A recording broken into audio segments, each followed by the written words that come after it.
let's talk to HC. Calling in from Tiny Nipples, who talked to us yesterday and wants to explore a little bit about the morality of God. HC, you're on the line with Forrest and Seth. How you doing today? I'm back, everybody. Hey.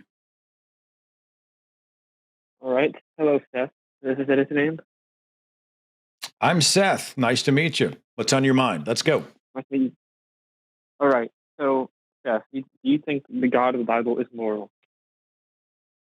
The God as depicted in the Bible is not a moral creature, no. So, like, what passages make you the most upset? This is much too long a list for me to get into here. If I was to synopsize, Okay. it would be the nature of, the God who would create, first of all, a plan that failed in pretty much the third chapter of the story, and then continued to fail throughout the Old and then the New Testament, a God who somehow knows everything but is still surprised, which is revealed in his anger whenever shit goes down. The God who would be the architect of hell, who would threaten and demand the execution of homosexuals, who would accept child sacrifice, who would watch and even enjoy the genocide of a city of 500,000 people, hell, even 5,000 people. A God that would favor one tribe over all others, essentially promoting racism. A God that would, decide to save the world from a problem he created. He would impregnate an unwed teenager via ghost sex so the offspring could become a bloody meat puppet to be not documented 2,000 years after, it supposedly happened. You and I are still trying to figure out what the hell's going on. I just think, I don't think that's a moral God. That God is not just inept, but is also, and by his own admission, that God is jealous and filled with wrath. Yeah. Hey, I didn't really mean to try to. I didn't mean to come off rude to you. I just wanted to apologize about that. I didn't sense rudeness. I didn't sense rudeness. I guess my long answer, it should be a short answer. I think the God who would be the architect of atrocity, who would create and implement hell, and who would be responsible for what supposedly are documented rules, commands, and examples of those commands being carried out in the Old and New Testament, that God is not a moral God. Okay? Okay. Thank you. Do you have any further questions, HC? What now? Do you have any further questions? I was just gonna say, like, for yesterday you were talking about the story about the fire and the incense. So you do not think you misinterpreted that at all? I thought the only concept of the video kind of talking about it. Yeah. I don't think I did. But let's say I did. Let's say that there's actually some other way to read that. What I think Seth just pointed out in that what he was saying there is that, like, even maybe I misinterpreted that one. There are so many other parts of the Bible where God is an absolute fucking monster. There's no way we misinterpreted all of them. We just literally on the last call we were talking about, the flood. I actually have my Bible open to the flood story right here because we were talking about it, and I took some notes in here. God regrets making humans. He says himself, "I regret making you." He then kills every fucking thing that breathes air, not just humans. He's so upset that he made his children that he doesn't just kill them. He kills every dog, every cat, every giraffe, every hippopotamus, every polar bear, every weasel, every fucking gopher, everything. Every land animal dies except for this, one family and a couple of animals on a big ass boat, including one thing that I is a little offshoot, but like one thing I wish I'd gotten to talk to Stevie about is who got the STIs on the boat, Who did Noah have unprotected sex with in order to make sure that, like, Trichomonas was on the ark so it could be proliferated today? That's what I want. You know what I mean? Like, but the point is, man, is that, like, when you look at this story. He just all flesh died that moved upon the earth, both the fowl and the cattle and the beast and every creeping thing that creep upon the earth and every man, all those whose nostrils had the breath of life, and all that was on the dry land died. Fucking why? How many babies? How many pregnant mothers? How many innocents died? How wicked do people have to be for global genocide to be not only justifiable, but moral?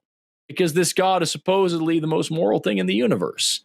Not even mentioning the concept of hell.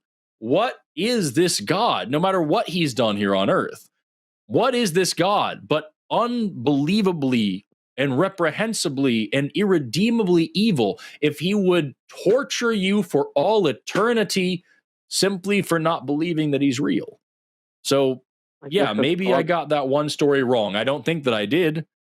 But if I've learned anything from the Bible, anything at all from the entire text, it's that this God is not worth worshiping, even if he is real. It's like this. I think the thing that scares me is like, hell. Like I'll be separated. All my family will all be in heaven, and I'll be in hell. Okay, so blame God. Would you rather be a slave and get to see your family, or would you rather stand up for what's right? And as soon as you do, you shake off the shackles of fear and you realize there's no reason to believe in a hell either. Because HC, I don't believe that you believe and are afraid of all the other hells on offer. You certainly aren't concerned about the Hindu hell and the Muslim hell and the Zoroastrian hell and the Lakota hell and the Abenaki hell and all the other possible afterlives that you may or may not be suffering through at some point. You're not worried about going to Tartarus. So why are you worried about going to hell, which you have as much evidence for? I guess because they've been telling me that since I was a kid, I guess. Because you were indoctrinated. Because you were taught a lie that sounded very scary in order to keep you in line. When they stopped telling you that you were going to get coal in your stocking, they started telling you were going to be burned in a lake of fire. That's child abuse, HC. That's what happened to you. Yeah, it kind of hurts, Yeah. I recommend you call an organization called Recovering from Religion, which is full of people that have been there and know that hurt intimately. And they have both professional and non-professional counselors that will help you through it. You deserve that. You deserve to be at peace and happy and comfortable and safe so that you can do the hard work of really thinking about whether or not this shit is real or matters. I guess I'm sorry for calling on tonight. Maybe it got too emotional for you guys. Sorry. You have not offended either Seth or I at all. Okay. I'm sorry for taking up your time tonight, guys. You're not taking up my time. My brother, this is a call-in show. You called in, and we chose to take your call. We didn't have to. We dropped plenty of calls. We blocked 3 calls. We had 45 people get a busy signal. We could have not taken your call. We took it because we wanted to. You have nothing to apologize for. If you want to know whether or not we think the God of the Bible is evil, hell yeah, we do. Read the book of Job and tell me I'm wrong. That motherfucker's evil. I guess I don't know how I can look at all this and go, there's no science to support this. But it's just the concept itself is just terrifying because it doesn't stop. And you doesn't have any indication that you'd ever stop doing it either. So it's not about whether or not this God is actually evil. It's whether or not you're, I don't want to say courageous enough, but is whether or not criticizing him will cause you pain. Yeah. You're more frightened than you are curious because you've been threatened with something immeasurably harmful in punishment for using the brain that God gave you. Mm-hmm. Yeah. And you want to ask me if I think it's evil. Absolutely. Yeah, I'm sorry. Okay. Any God. No denying. Any God that would equip you with logical faculties and then torture you forever for using them is fucking evil. Any god that would make a person feel the way you're feeling right now, HC, is fucking evil. You're experiencing the evil. It's a good thing he doesn't exist, because such a monster would be a nightmare to have to live under.